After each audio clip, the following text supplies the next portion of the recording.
The final leg of the Philippine Athletics Track and Field Association or PATAFA Weekly Relay Series 3. This will be the last qualifying competition for the athletics sport for the Southeast Asian Games. May I introduce to you the panel. First, let's welcome PATAFA Chairman, Congressman Rufus Rodriguez. PATAFA President Dr. Philip Elia Juico. PATAFA Secretary General Agapito Capistrano. Kapas Mayor Reynaldo Katakutan. BCDA President and Chief Executive Officer Vince Dizon. And PHISGOC Deputy Director General Arrey Perez. May I call on Mayor Ray Katakutan to give us a welcome remarks. Again, for the yesterday's press con and today's press con, I would like to greet you all a very good morning, especially to our guests, Sir Philip, Sir Rufus, and Sir, and of course, President Vince, and BPRA. You know, in the newspaper this morning, I'm very happy that na front page po na the new Clark City gave the municipality of Capas a new identity. As we all know, Capas is only very popular in the Philippine history because of the 1942 World War II, because of the Death March. If I may borrow a few sentences of the during the visit of President Manuel Quezon in the municipality of Capas after the World War II, and he said, and I quote, "Hindi hallowed ground wherein the Filipino soldiers and American soldiers which were captured by the Japanese soldiers during the World War II, and they were concentrated and died because of starvation and hungry, so will make history in the Philippines." So this is it. Probably, ito po yung gustong sabihin ni former President Manuel Quezon noon. Na ngayon ay sinabi po natin na pinulfill ni President Rodrigo Duterte through President Vince Dizon, the President of the Basis Conversion Development Authority. So therefore, with that in note, ladies and gentlemen, again, good morning and welcome to the new Clark City, Capas Tarlac. Probably I will say the future hub of the National Sports Academy, and probably in 2030, the center of the national government in the Republic of the Philippines. Yun ang dream namin. Sana mangyari. If only to decongest Metro Manila. And I repeat, Capas Death March, our history, but New Clark City, our destiny. Thank you. Thank you, Mayor Katakutan. Ayan, New Clark City is a future of Capas Tarlac. So now the floor is open for questions. Kindly state your name and media affiliation, and please use the microphones that we have in front. For the first question. Yes, ma'am. Good morning, sirs. Tricia Mostoles of ABS-CBN Pampanga. What can you say about our newly built athletes facility, and how is it different from the existing training facilities that we have for our athletes? Well, thank you. First, I'd like to greet my colleagues here in the table, presidential table, the head table. Good morning, and we'd like to thank the hospitality shown to us so far by President Dizon and our city mayor and the Capas, future Capas City mayor. And we're happy to be here. This is actually my third visit here, and I've seen this in phases, from the Roland to the time that this was being built, and then fourth time na pala. This is my fourth time to visit.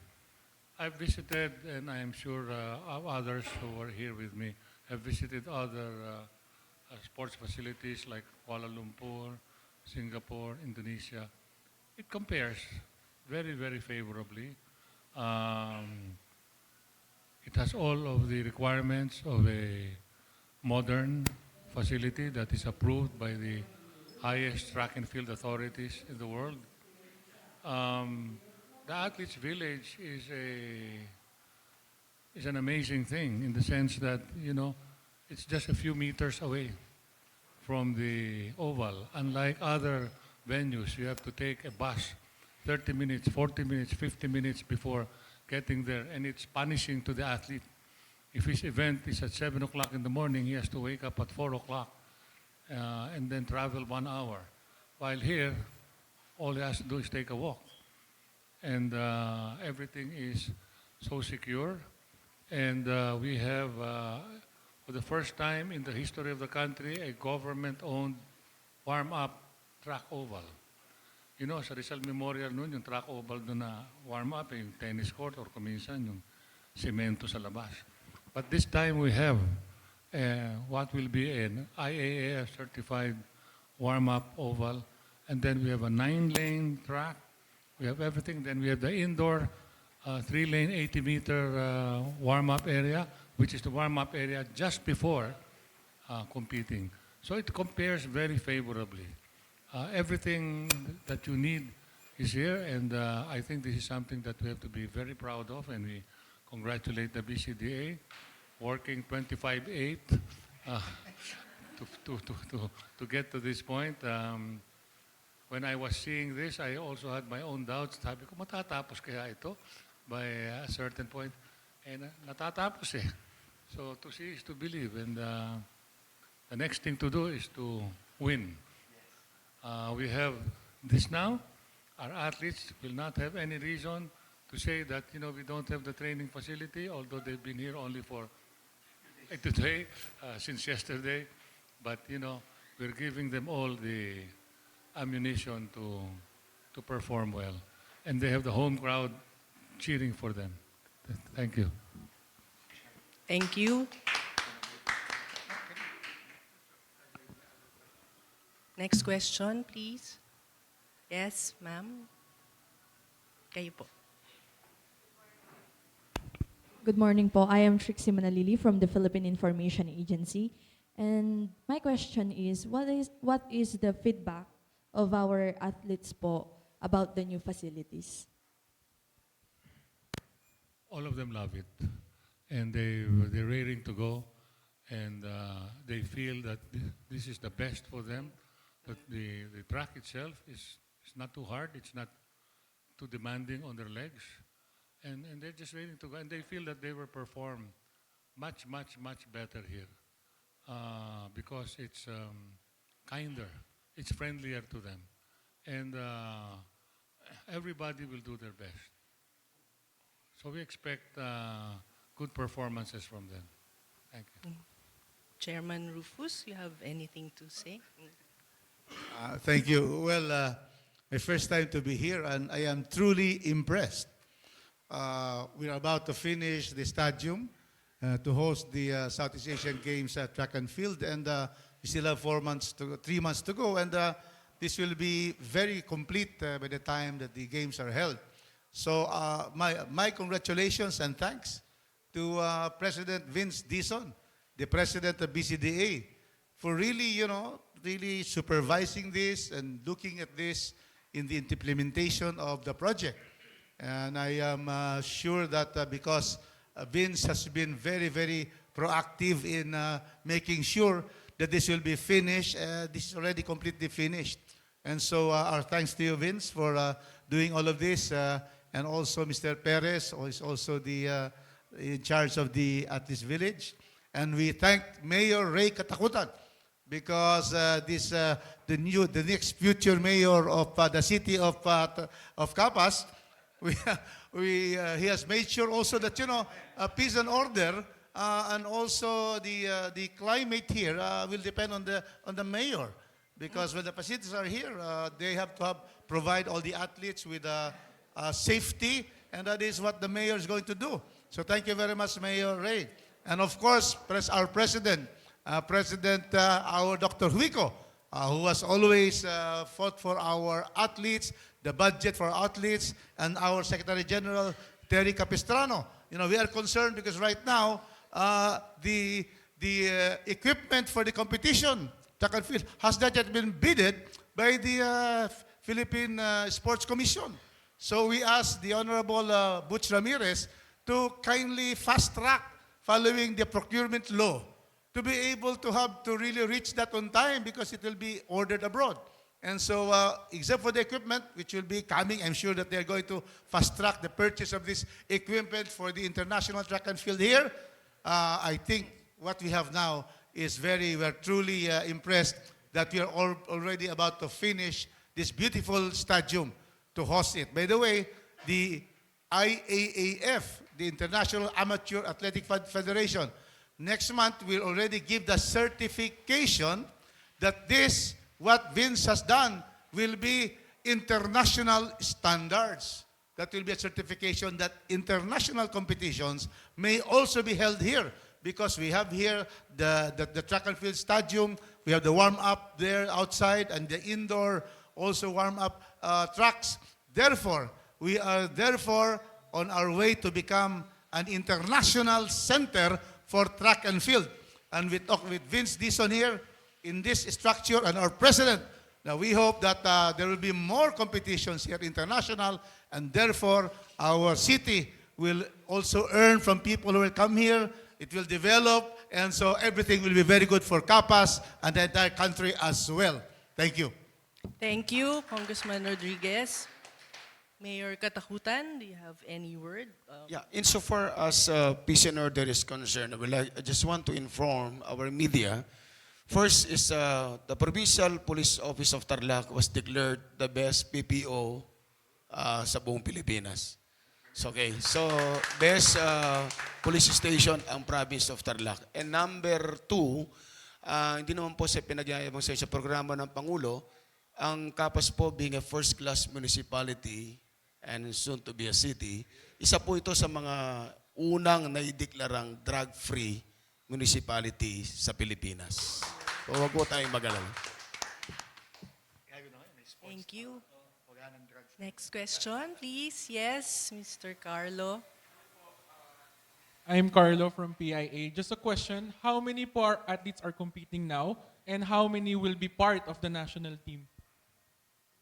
How many what? How many athletes po are competing now here? This is From this many is this is really part of what we call the weekly relays.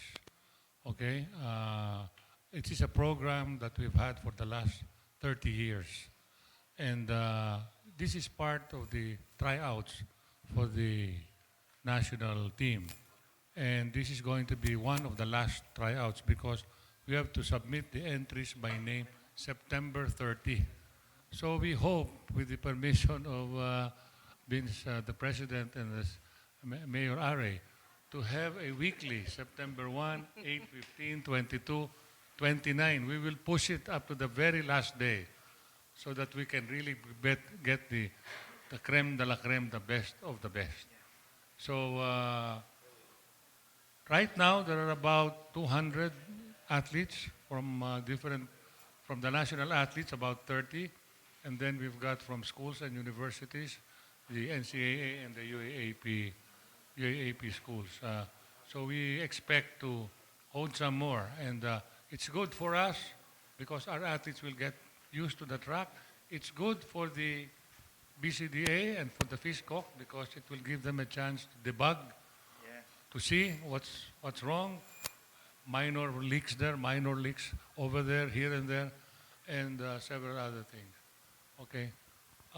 You may want to, I'm sure this will be asked, what would be our expected performance in the SEA Games? Maybe I'd like to ask our Secretary General to say a few words about that.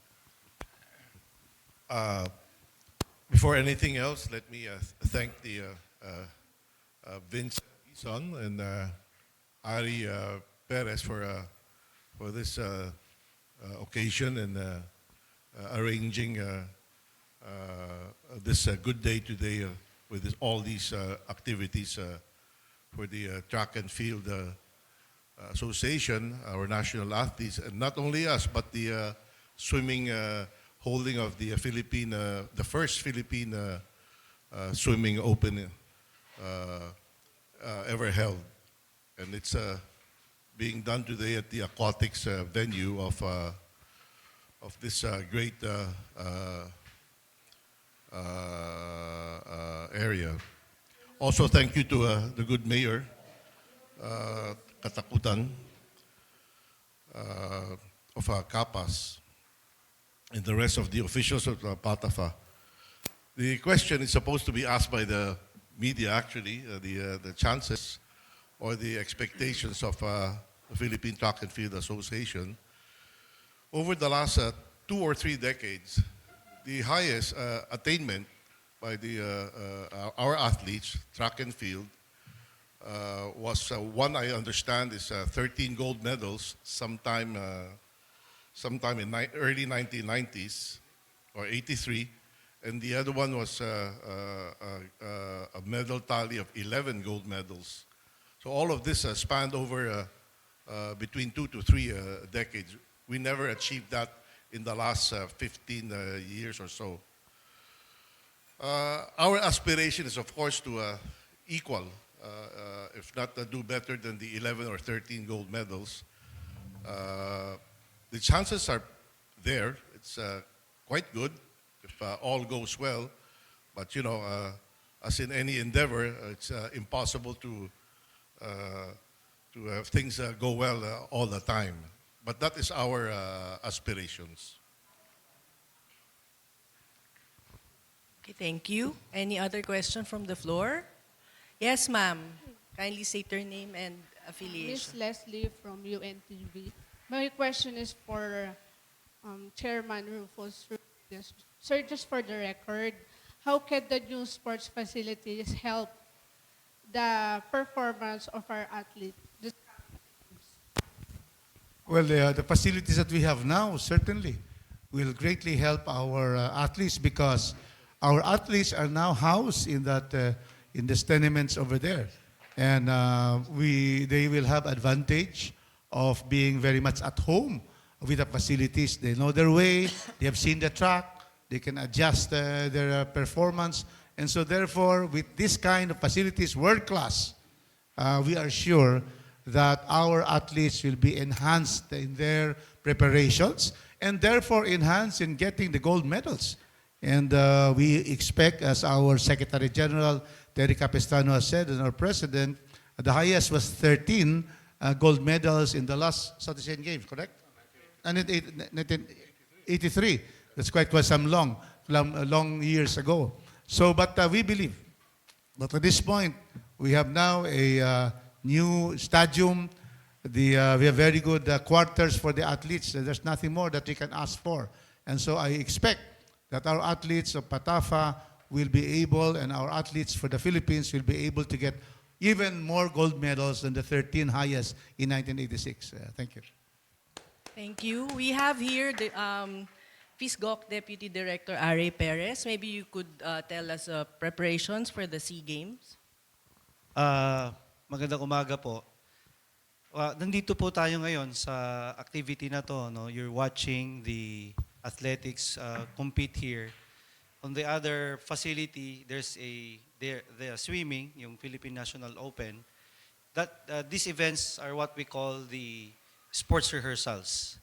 Ito po ay isa ring preparation ng organizing committee on how we are prepared in the Southeast Asian Games. Also for BCDA to test whether our facilities are already up to the standards ng mga athletes natin. Even the mga certifying bodies. This is part of our testing and commissioning the facilities. Maganda po ito na nangyayari. We're holding events now before the November 30 event comes para nakikita na ho natin yung mga defects o nakikita na natin yung strengths ng ating facilities. Not only the facilities, including safety of the athletes, the spectators, everyone, security as well, Natutuwa nga po kami that at this early, this morning, I got to talk to also Dr. Juico na they're already requesting na yung mga susunod na nilang weekly events will be here in the New Clark City. Ang lapit na nga po nun, September 7, September 9, which is really a good test for us. So, come October, magkakaroon din po ng mga international test events where we will be inviting other nations, not the Southeast Asian countries, but other nations to test our athletes as well. Mga sa Tokyo, sa South Korea, Hong Kong, para makita ho natin kung nasaan yung mga athletes natin. At saka, preparation na rin ng organizing committee. So, yun po. Thank you, Arrey. Yes. If there are no more questions from the floor, any last question? Maybe Sir Vince can deliver the closing remarks and Yep. give us his message. Thank you. Yeah, very brief. But first of all, we want to thank the support of PATAFA, Chairman Rufus, President Popoy, and Secretary General Capistrano, and all the coaches. I see Ma'am Janet here, who's, ano ba si Ma'am Janet? Para ma-recognize sana. Yeah, she's very busy with the, so, and all the coaches, and of course all the athletes. When, actually all of these facilities, again, to re-emphasize the story, actually dapat hindi mangyayari ito eh. If you recall, the President, when the siege of Marawi happened in 2017, actually decided not to push through with the hosting of the games this coming November and December. But through the efforts of now Speaker Alan Cayetano and now Senator Bongo, natuloy ang SEA Games natin. No? Kasi sila ang naniwala na unang-una napakalaking karangalan para sa bansa natin na ituloy ang hosting at naniwala din sila na kakayanin nating mag-host ng napakagandang Southeast Asian Games ngayong 2019. And they were actually the ones that pushed us, BCDA, to make these facilities happen. So, and they were the ones, Speaker Cayetano now and Senator Bongo now, were the ones 2 years ago who really made sure that we got all the support from government and from the President to make this happen. And, we really need to thank the both of them. And of course, without the support of our beloved President, President Duterte, and his sheer will to make this happen, hindi po mangyayari lahat to. So we should really credit President Duterte, Speaker Cayetano, and Senator Bongo for making this happen. And I just wanted to address the concerns of PATAFA. First of all, we're so thankful to them for already using the facilities. Today, and actually, nag-usap na po kami ni President Popoy, ni President Juico, na from now until November, until the SEA Games, our athletes will not only use the facilities, but will actually live in the Athletes Village for 3 months prior to the Southeast Asian Games. So that is our commitment to PATAFA and to our athletes. We will give them all the support. They will be secured by Mayor Ray Katakutan here. All their needs, all the things that they need will be provided by PATAFA, PHISGOC, and BCDA. Para naman, di ba, kailangan naman ng konting lamang ng ating mga atleta, di ba, President? So, we want them to really experience the facilities and at the same time live only, I think it's a couple of meters away, no? So, umagang-umaga pa lang, tatawid lang sila ng kalye, nandito na sila, magagamit nila yung warm-up track natin dito, yung ating stadium dito, para sanay na sila sa ating mga facilities come Southeast Asian Games. And we're very proud to be hosting them here and to be, for them to be living with us here in New Clark City from now until November, until the SEA Games. So, thank you very much again, everyone. And I think the competitions will be going on until tomorrow, no? Sir, or hanggang today lang ba? Today. Until today. Meron ulit sa September 8, no? Oh, wala pong problema. Actually, this facility is for them. It's for our athletes, no? So, whatever way they want to use it, it's really for them. Para sa kanila po ito. Thank you very much po. Thank you. With that, we'd like to thank our media friends for attending the press con. and Excuse thank me. you. Can I Yes, just sir. say one last thing? Okay, sir. We just like to thank, forgotten in all of this, probably is the Philippine Sports Commission also, for supporting us, no? Especially the meals that the athletes are having. They've been supporting us in Pangasinan prior to because this is a collegial effort of the government, no? The different stakeholders.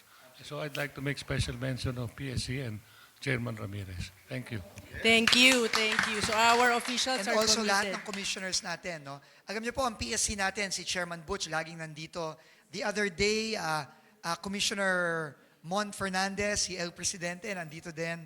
And talagang yung support ng PSC po, talagang todo-todo po sa atin. We want to thank the entire commission for that. Thank you very much. With that, we end the press con. Thank you very much. We can ask the media to join the PATAFA officials, no, para makuha na natin yung in action yung ating mga athletes, no. Sige, thank you very much po.